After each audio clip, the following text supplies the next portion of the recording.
पहचान क्यों नहीं लिए? देखो हमारे ड्राइवर साहब हैं, हमारे फॉलोवर और मित्र भी हैं। मैं तो गाड़ी में बैठा था, उधर से देख के पहचान लिया। मैं आया था यार, मैं भाई का वीडियो देखते अपनी हैं। गाड़ी आई हुई है। अच्छा, क्या नाम है आपका? राकेश। राकेश जी। कहाँ से कहाँ चलते हैं? इधर अपने चेन्नई, इधर पंजाब। देखिए हमारे राकेश बाबू हैं। जब दिल से मोहब्बत होती है तो आदमी दौड़ करके आता है मिलने के लिए। सही बात। देखिए वसीम भाई हैं और ये राकेश बाबू हैं।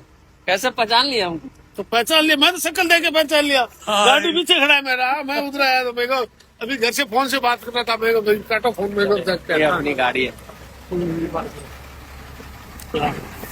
वीडियो देखते हैं ना हमारा? बिल्कुल। मन लाइक बनाते हैं वीडियो में। देखो वीडियो बनाओ, मन लाइक बनाओ तो समाज में, और मतलब जो अच्छा समाज में संदेश, होना- अच्छा संदेश के लिए बनाते हैं। अपने हक के लिए है तो तैयार है, अपने हक के लिए। भाई ड्राइवर भाइयों का हक है तो उसके लिए अपने तैयार है। अब बस